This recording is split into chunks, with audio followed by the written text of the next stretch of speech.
Hello, and welcome to the Family Histories Podcast, the show for and about those of us who are sat quietly in libraries, archives, and spare rooms all around the world, tirelessly piecing together our collective social and family history. My name is Andrew Martin, I'm a family historian, and I'll be your host. In this episode, The Steadfast, we'll be hearing about a man who stood up against religious oppression, and then we'll be trying to find a man, or was he two men, in 17th century Tatarstan. So, put down that old photo album, grab a cuppa, and let's meet our guest.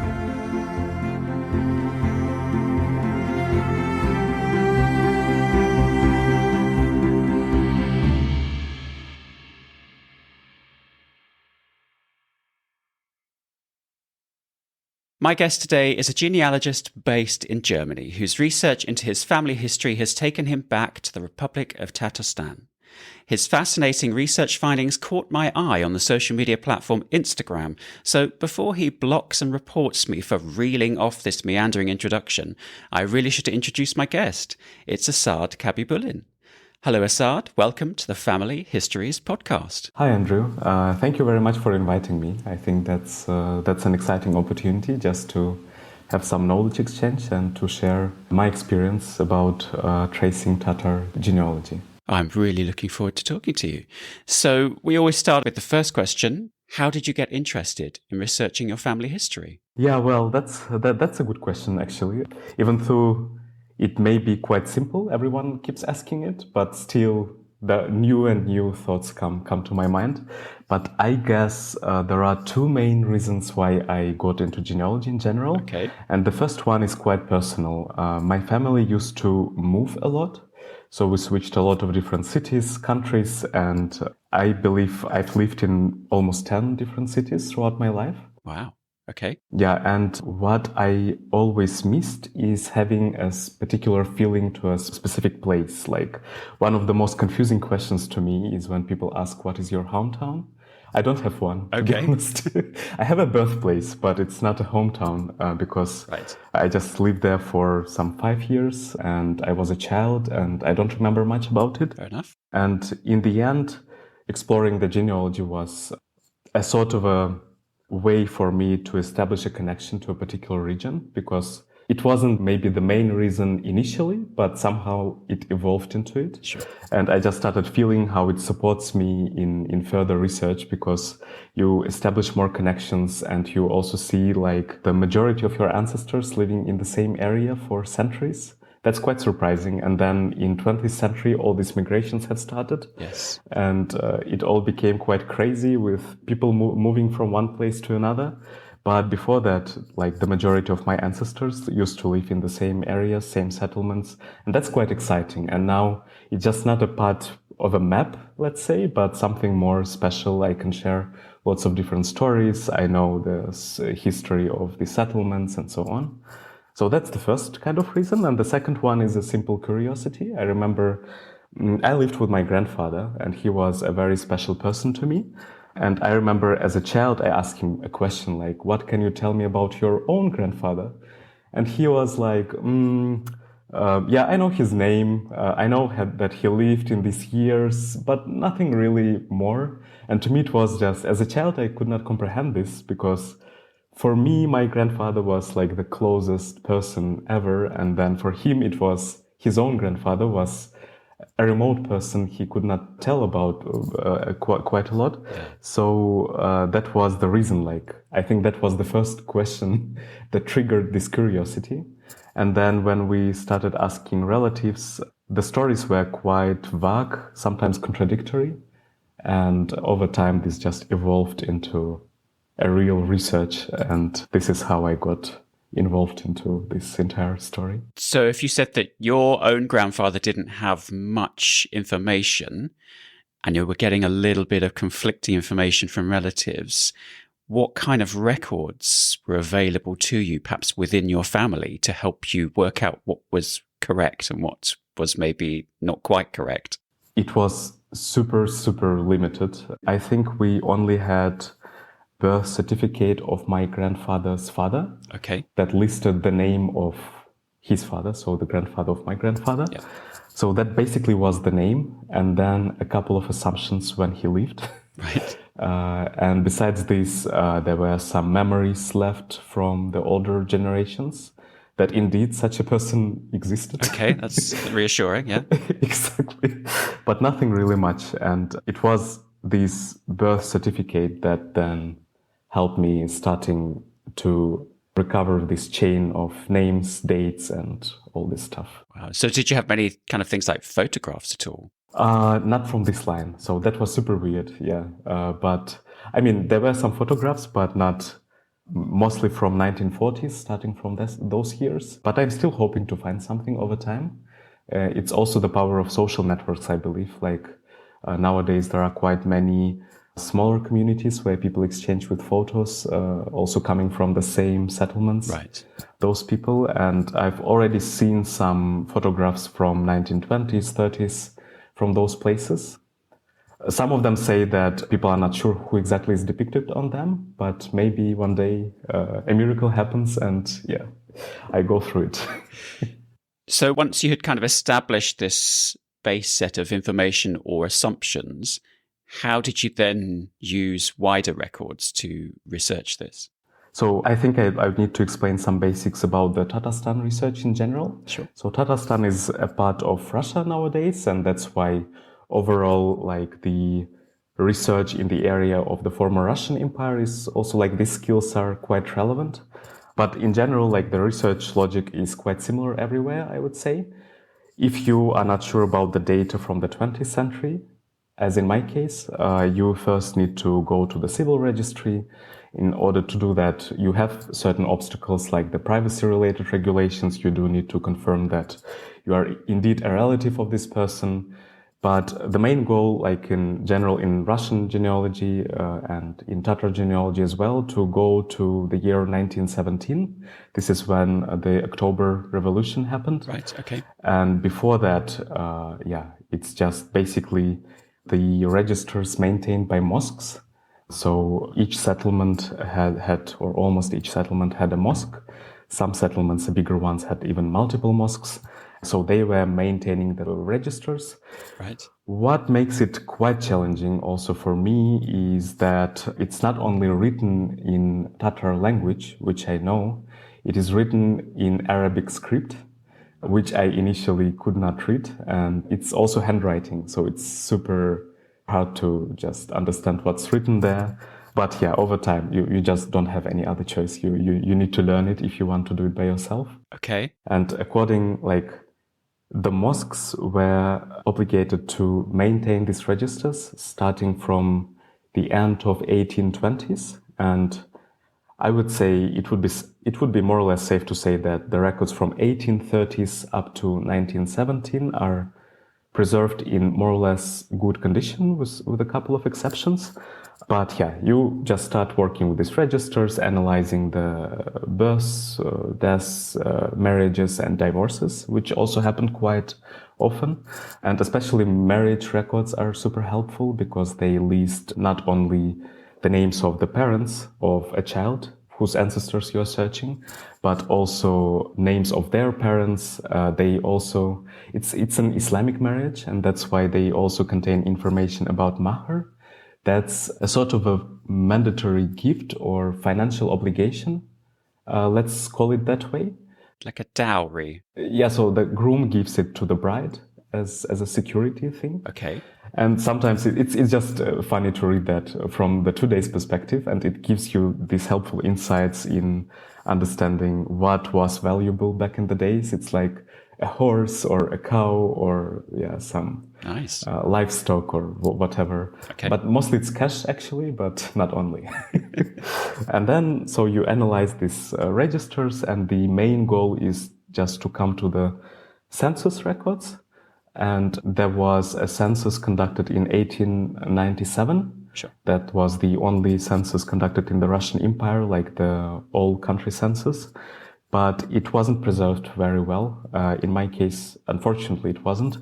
And that's why then there are censuses conducted in relation to the people paying taxes. And they were conducted starting from the early 18th century to the middle of 19th century. and more or less every 10 years.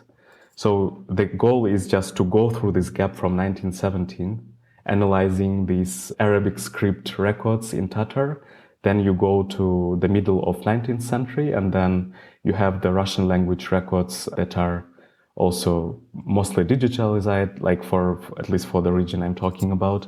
And then you basically go like from this 10 years to previous 10 years, and then you can come to the beginning of the 18th century. So that's how it works. Right. And that was the logic I was also following. But to be honest, in the end, I've managed to research like a biggest part of my family tree, I believe. It's also the maternal lines, like female lines. And in the end, what you have is just a bunch of names, right? And dates. Does it give you anything? I don't know, like kind of yes, but that's not something you can share with relatives or make them interested into this, I believe, unfortunately. Well, I was going to ask, how do you share your research with your family? I mean, I see these wonderful images that you're putting online on your Instagram account. And obviously, I've already alluded to the fact that I saw that and that caught my eye because, there's some wonderful pictures and wonderful maps and diagrams and things like that. And obviously, the pages of the registers with the script, I cannot read it. But it looks beautiful. And so I can see that you're sharing that outward on Instagram. But how are you sharing your research with your family? Yeah, so that's one of the ways, I would say. Then there are some stories I tell them about. In general, I think that the biggest challenge is that most of them are not interested. Oh. Yeah. How dare they? So, exactly. So that's, it's quite hard to deal with it somehow, right? My takeaway from this is that I decided to start writing family stories. Okay. This takes time. It goes really super slow. And so far I've managed to really describe only one line in detail. And my idea is that hopefully over time I'll come up with sort of brochures or something like that, having a lot of pictures, not too much text to read, or maybe not a boring text to read, so that it sounds quite and looks quite engaging, and not thick books, but something like a brochure or a sort of a magazine, something appealing. Yeah. Easy to read, yeah. Exactly, yeah. So that's what I'm working on over time. As I've said, I've managed to write one of the family lines in this way. But the goal is now also to find a designer, I believe, because I don't believe in my skills that much. Oh. And it's also a huge time investment just to understand how to do it properly. Yeah. So I was thinking maybe in the next couple of months, just to find a person, hand over the text and ask for help, and then print it out and maybe share with the relatives. So that's a sort of a basic idea that I have in my mind. But yeah, the challenge still remains. It's names and dates.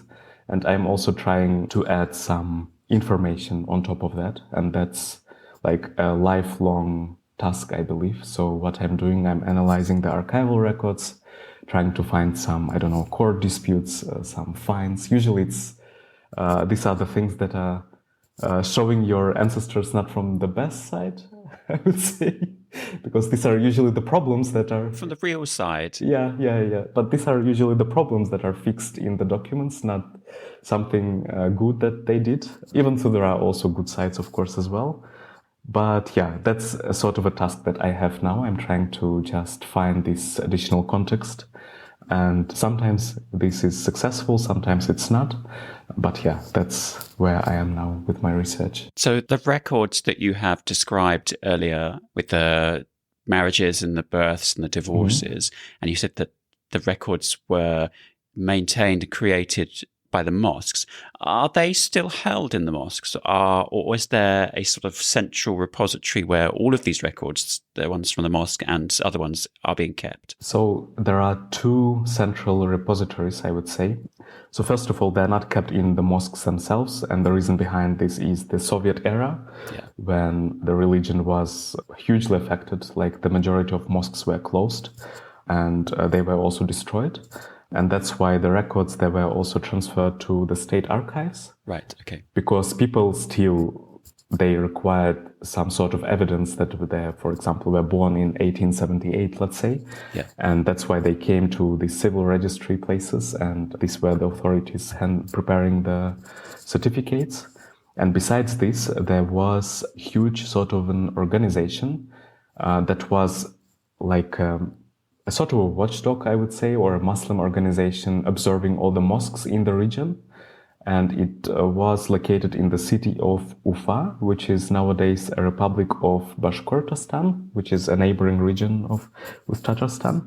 And they still have the records from the end of 1820s till 1860s for this region. And they keep them still, and you just need to go to that archive now. And from 1860s to 1917, sometimes later, you go to the archive of the Republic of Tatarstan. So that's how it works. Wow. Well, have you been using any DNA research? I did, but it wasn't particularly helpful for me, to be honest. Okay. I think it's helpful from the perspective of solving brick walls, especially if one doesn't remember or doesn't know his parents or parents of a particular person. Yeah. Maybe someone was adopted. I think that's a super helpful tool. In my case, I found a couple of matches. It was super weird. I live in Berlin now, and I have a friend of mine. She lives in Berlin as well, and she didn't know anything about having any Tatar ancestry. And then one day we discovered that we have a match. And that's like we knew each other from Berlin only, and it's strange. Yeah, so I have a couple of examples like this, and then there was another friend of mine, and she also got this test, and then we found out that we're really remote relatives. But it's funny. I think the biggest challenge here is the names, actually. Like when people create their own family trees, you need to convert the name from the Arabic script to, let's say, Russian, English language, whatever you are using.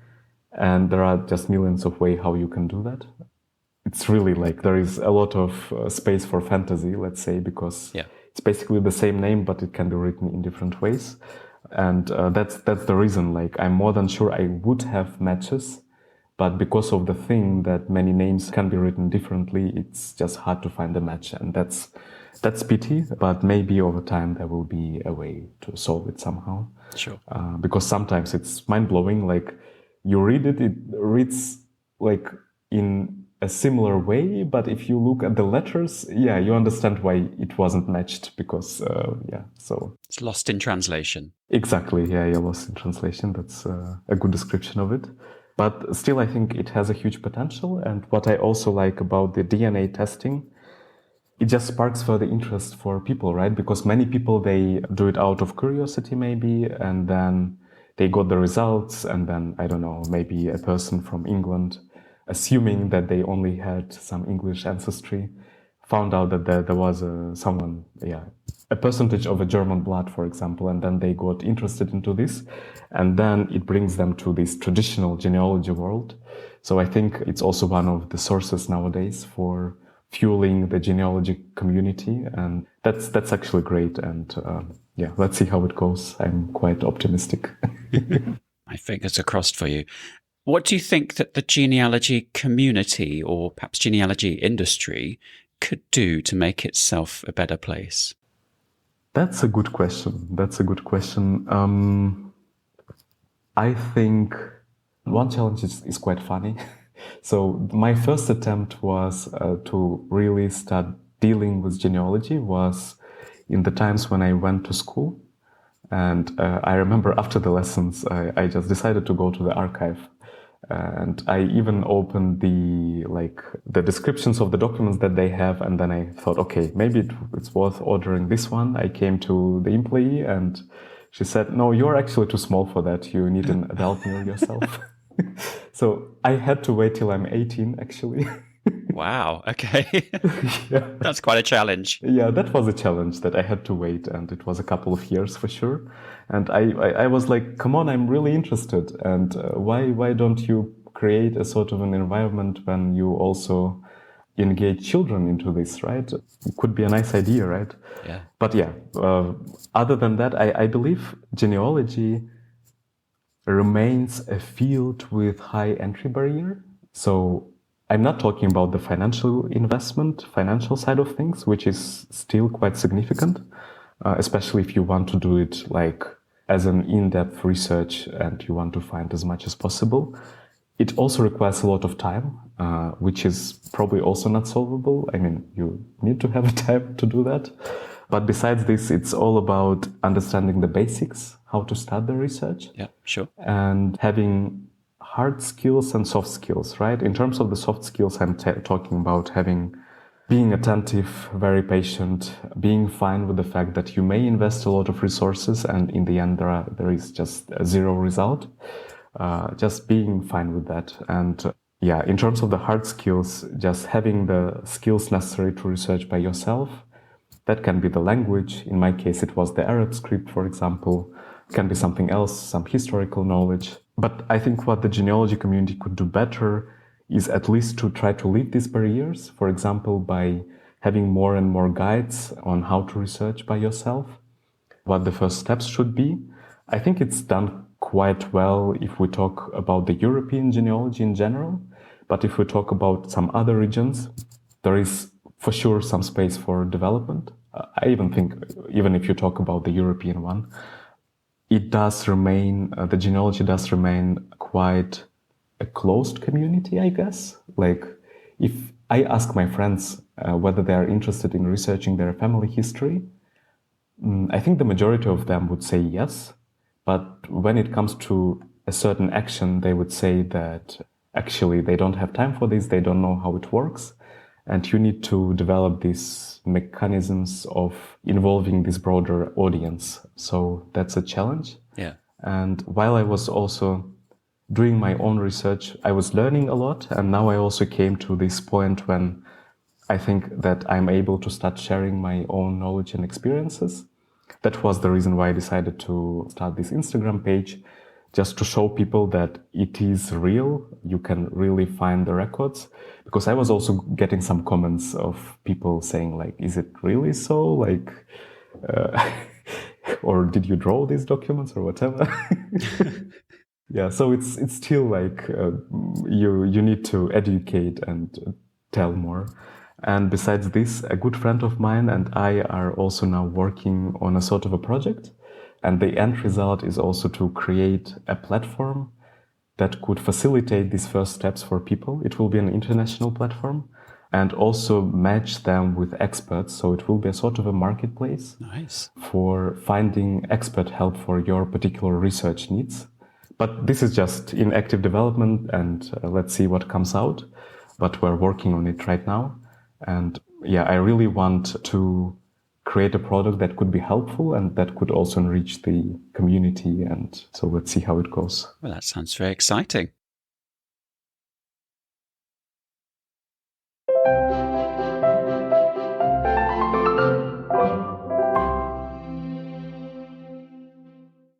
You never know what might be lurking in your family's history until you go looking. And when you do, you might just uncover something fascinating. Now, with that in mind, it's time for my guest to pick one of their relatives and then tell their life story. So, Asad, who are you going to introduce us to? So, let me just start from a sort of a short introduction. Just, Andrew, imagine living in a Tatar village in the 19th century. Yeah, okay, I'll give it a go. And then one day, some rumors start to spread that the Russian officials are going to force all the Tatars to Christianity, to convert them to Christianity. Right. And this relates to yourself, your neighbors, of course your family, and basically almost everyone you know or you have known in your entire life. How would you react? So that's the question. Badly. Yeah, I wouldn't be impressed with that at all. In this particular case, people decided to take active actions to defend their religious rights. And this may sound like a beginning of a historical drama or a novel or whatever, but that was actually a real story where my relative was involved. His name was Valit Halitov. He was a simple peasant living from 1819 to 1891. Okay. And he was a brother of my multiple times great-grandfather. He lived in the village of Olı Mäñgär. In Russian, it's called Большой Mäñgär, and that was the Tatar name I've mentioned. So yeah, he found him in the middle of this process. And just to give you a bit more of a historical background, in 1877, a war between Russia and the Ottoman Empire started. Yeah. And for Tatars, the Ottoman Sultan was a sort of a guarantor of their religious rights. They always perceive him like a defender of Islam and have seen him in this role. And then in the following year, the war ended with the victory of Russia. And that's why this rumor starts spreading that the Sultan, he lost his influence. And that's why there is no longer a person who is able to defend their religious rights. And that was the reason why people have started talking that most likely all Tatars will be converted to Christianity. And what made the situation even worse was the local officials who were saying, maybe that was a sort of a joke or whatever. They were saying that, yes, indeed, we've heard something about that. Actually, there were no plans on that, but that's what they said. Maybe it was, out of fan or whatever. And no one really realized that this could lead to some serious consequences. Wow. And it was a painful point in general for Tatars because this issue really remained with them for centuries before. There were some mass conversions, forced conversions, and people did remember about them. And that's why such rumors were taken very seriously by the local population. Yeah, well, I'm not surprised. And that's why in a couple of villages surrounding the city of Kazan, that was the capital of the Kazan Governorate, the local inhabitants decided to take actions. So they overthrew the local administration and decided to establish their own self-rule. Wow. Which, of course, lasted just for some days because the Russian administration did not want to let it stand like that. Yeah, and the troops were sent in the end. And these troops were led personally by the governor of this entire region personally. His name was Nikolai Skariatin. And he came also to the village where my ancestors lived. And the actions taken by the army were quite brutal. So they, of course, took the food from the local population, the livestock. They started punishing the people and all that stuff. And there was an interesting episode when the governor, who was in that village, he came together with a police officer. And this police officer came to that village before and he was beaten by the inhabitants of the village. Wow. Yeah, and the governor said, asked the police officer, could you please point out at the people who did this to you? And then he pointed out at Valit Halitov. And then the governor said, then he needs to receive the same treatment. And the soldiers came and started to beat him. And the governor said, actually, the coat that is on him is not guilty. Take it off. And then they took off the coat and continued beating him until he collapsed. And it was just one of the many episodes. In the end, the uprising stopped, of course, so it was a sort of an example to all other rebels. But what made this story fascinating, also from the research point of view, is that the local Tatar community came to the conclusion that it was actually too harsh. So let us file a complaint to the Senate in St. Petersburg and describe all the stuff that happened with us. And that's the reason why this story it remained, so the memory is kept. There is a huge archival file in St. Petersburg describing all these events in great detail and also this episode involving my relative. So in the end, the Senate conducted its own assessment and came to conclusion that the use of the army was indeed justified.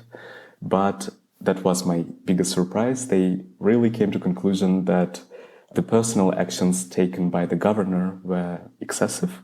And what makes it even more weird that they assessed this exact episode with Valit Halitov. It was one of the central key episodes in that case. And then, so this affected his entire career of this person.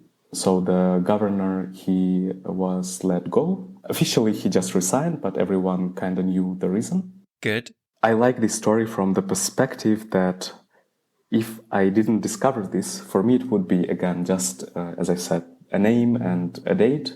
Nothing more, nothing less. I could tell that he was a peasant living his own peaceful life, but then in the end it comes out that he was a part of this also national movement. He was trying to defend these religious rights. Valit Halitov. And I also remember how I found this story. It was just one of the evenings when I think I just decided to Google the name of the settlement. Maybe it was Google Books, I'm not sure. And then I just found a match. And it was a book that I would probably never open in a library. It was this thick, boring academic book. Controversial statement there. It was written in 1930s. Okay. And it was very ideologically driven. Yeah. It was written in the communist era, and the purpose of the author was also to criticize the previous government. And yeah, it was really like you could feel it, and that's why I'm saying that. Yeah, but I decided to read that part, and then surprising was that I found the name that sounded familiar. I opened the family tree, and then I started investigating.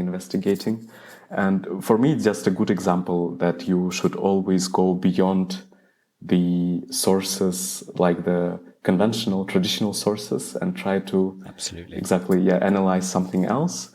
And whether the chances are high, I'm not sure, but still it can happen. Miracles can happen. And what's also so funny about this story with this governor is that years later, there were some Tatar merchants traveling to St. Petersburg. And then when they came back, they started spreading another rumor that they saw a figure who resembled this governor.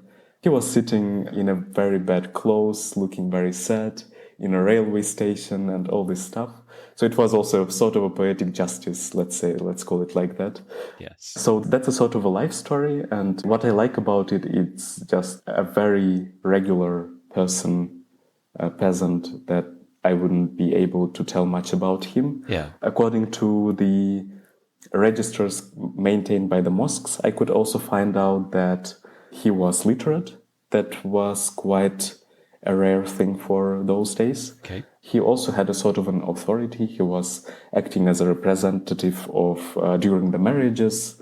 So he was having an active role. But other than that, the information is very, very limited. So what becomes of him after being beaten? Do you know if that kind of changes his behavior or his activities at all after that? I don't think it has changed. I think it's just the uprising ended. And then, so no one really forced Tatars to Christianity in the end. Oh, okay. So this fear did not realize. And that was the reason that the entire situation just calmed down. And we also don't see any further stories connected with this. So I'm assuming he just continued living his life. What is also interesting is that many of the members of this uprising were then sent to Siberia or to some other remote places. Okay, but he, it seems, just stayed in the village, and nothing happened to him afterwards. At least I hope so. Because I found the death records afterwards, like that is dated 1891, and he was indeed living in the village, so it seems like nothing happened. And then I was also analyzing some additional records just to understand what kind of punishment the people faced, and his name was not mentioned among the members of that uprising, the rebels. So yeah. Wow. And so does he go on to have family, or maybe he already had one? He already had one, yeah. Okay. He had the family, and I also think that maybe even more family members were involved into this, because according to the historical documents, this weren't a couple of people who were participating in the uprising or beating the police officer. Unfortunately, this happened to the police officer. So I assume there were way more people involved, and I cannot also exclude the fact that further family members were also involved into this. So that's what we know about the story for sure, at least for now. I wonder whether there are yet more books for you to discover that refer to this episode. I think there definitely should be something else for sure, yeah. It felt so surreal, to be honest. I remember I found the reference, then the name, and it was so strange. And then luckily the historical records remained in Petersburg. Yeah. And it's really like a huge, thick file with lots of pages. And yeah, Looks like a lot of coincidences happened somehow, and then to my luck, for sure. Did it appear in kind of newspapers at this particular time? Were there many around that would report this? His name did not appear. It's also like in the Imperial Russia, everything was quite heavily censored in terms of the newspapers. Yes. And then it was the end of the rule of the Alexander II, and then in a couple of years, Alexander III took the power. And that was like one of the peak times in terms of this conservative power in Russia. So everything was heavily regulated. Right, yeah. And it's also pity that this story disappeared from the family memory somehow. But I'm glad that the documents were preserved, and at least now there is this story to tell the others. And it just also gives you the understanding how seriously people have taken the rumors and how important for them it was to keep their religion. Nowadays it sounds like a very basic thing, but it wasn't like that just 150 years ago. No. I think there can be many takeaways from this story. It's just important if you even research the family past of the peasants class, even just to try to make effort, maybe risk with spending more time, and then there is always a chance that you can find something else. Absolutely. There's always more that we can do to find, record, and to tell these stories in our research. Exactly. But for now, thank you, Asad, for telling us the story of Valit Halitov. But I think it's time for you to face the brick wall.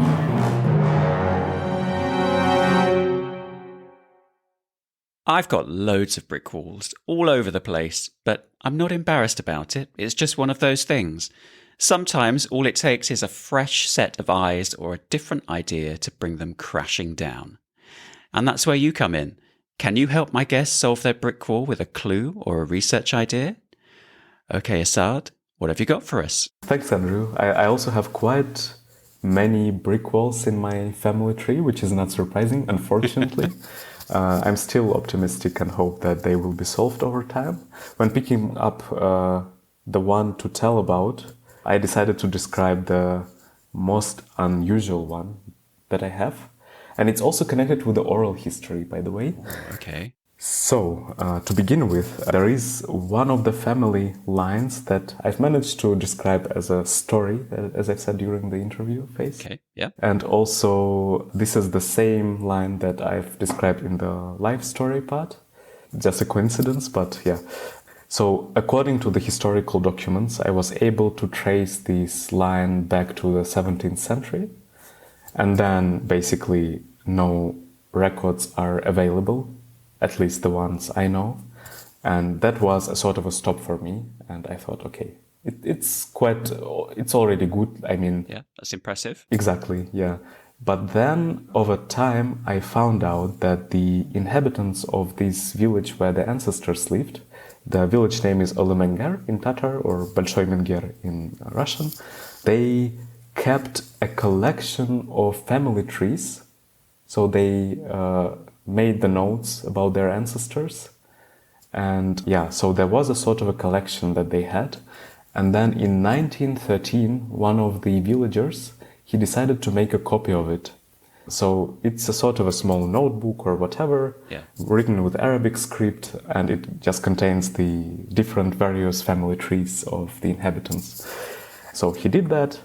And in 1970s, this collection was discovered by a scientific expedition who were just exploring the folklore, the local culture, and one of the persons like living in that village just handed over these materials. And this is how it made to the academic papers. Okay. And then later I've managed to find them by myself as well, like because of the papers. So I managed to get the copies of those initial records, and surprisingly, my family tree was also there. Ah, okay. And what I found super exciting for myself is that I was able to compare the notes made based on this oral history tradition with the actual findings in the historical documents. And I was so much impressed that everything was 100% the same. Ah, that's good. Yeah. Yeah, but what was even more exciting that this piece even went further. Like they even described some preceding generations for which the historical records are not available. And in the end, it goes to the founder of this family line, and his name is Hasan-Husain. And all that the family tree says is his name and the fact that he came to the region from Crimea. Okay. Back in the days, Kazan and Crimea had quite strong ties. In Crimea there was a Crimean Khanate, and in Kazan there was a Kazan Khanate that was like the states. And these were like the pieces of the former Holden Horde, this state that existed in that area. So it's not a surprising thing that someone came from so far away. It's more than 1,000 kilometers. But that's all the information I have. And then I've started researching about this finding, like the collection of family trees. And then in many academic papers, people make a link between this Hasan-Husain to two brothers. Okay. One is Hassan, the second one is Hussein, who came to Kazan Khanate in the beginning of 16th century. And they were invited, I think, by the ruler of Kazan. And they were granted certain privileges, and they were sort of landlords, let's say.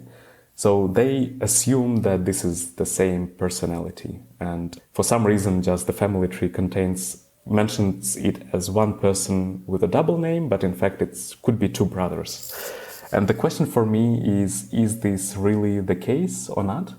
And it's also where my personality comes into play, I would say.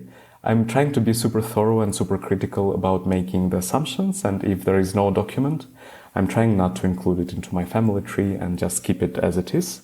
So I don't want to immediately say, oh, this is from this Kazan Khanate that was exactly these two brothers and so on. I'm hoping that one day I'll be able to find some more records about that. But so far, the question remains, is the person from my family tree exactly relates to these two brothers or not? What makes me doubt about it is the chronological discrepancy according to my calculations. The ones from my family tree, he lived in maybe late 16th century, something like that, while those two brothers were living in the beginning of 16th century. And then also the fact that these are two different individuals, while in the family tree I've discovered this person listed as one having the double name, which is weird. But that's sort of a brick wall I'm having. That does sound indeed like quite a brick wall to try and crack, whether some names are two people or one person, and whether that's your one person or not. Exactly. And I mean, you've said there that Hasan-Husain in your tree, one person, and that's the late 16th century you're seeing the kind of dates for. Or second half of it, I would say. Maybe not the late one, but And there it's like the first half. It could also be the case that the inhabitants of the village, when they were making these notes, they forgot a couple of generations or whatever. Yeah. Or maybe it was like a legendary ancestors they knew they are coming from, and then they kind of simplified the tree to a certain extent. Yeah. It's just either some very old fathers there, or there's maybe one or two generations maybe between. Exactly. Yeah, could be the case as well. But for me, I just like this brick wall from the perspective that it's not just simply documentary brick wall where you just were tracing and then it stopped, but more like you found something else, an unusual source. Yeah, that's the story. Yeah, exciting. Now that's quite a puzzle. So what's the best way for listeners to make contact with you if they think that they have a research idea or a clue to solve this? I think it would be the best way to contact me via my Instagram page, which is Asad_genealogy. Okay, well, we'll put a link to that. And I'm keen on hearing various thoughts, but I understand that this is quite a specific brick wall, but let's see. Well, you never know who's listening. They might, that might take them, could be 20 minutes after this episode. No, it won't be 20 minutes, but we have had some solved, and they have been quite quick sometimes. So we'll see. And we also have quite a lot that haven't been solved. But you never know. One day someone might listen to this and have the answers to that. I agree. So we will, of course, put a link to Asad's Instagram account in the episode show notes and description. And of course, listeners can head over to familyhistoriespodcast.com, where they can read this episode's show notes and send us a message. Or they can just email us at hello@familyhistoriespodcast.com, and we'll pass that message along. Now, I'm hoping that our listeners will be able to make a breakthrough on this one. But in the meantime, it's just possible that I might be able to help you with this. But you'll need to follow me through to the garage. Okay, cool. Wow, what is all this stuff? This, Asad, is my secret time machine. What? All this? Are you just a hoarder in denial? Hey, I'm a family historian. We never throw anything away. Besides, some of this stuff might come in useful one day, when you least expect it. Even this?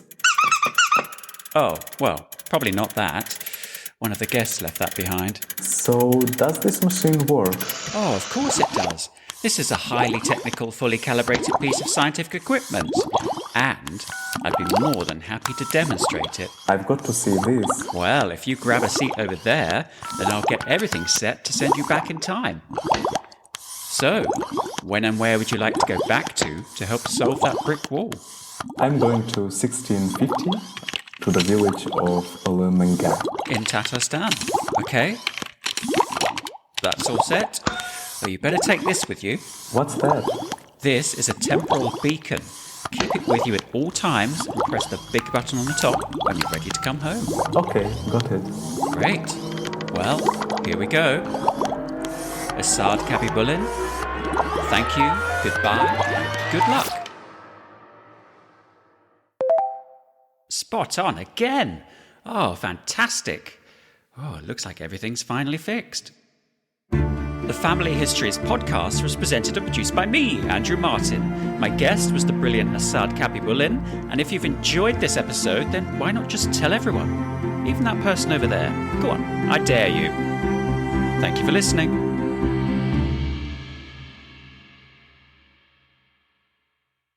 Approximately no family historians were harmed in the making of this podcast.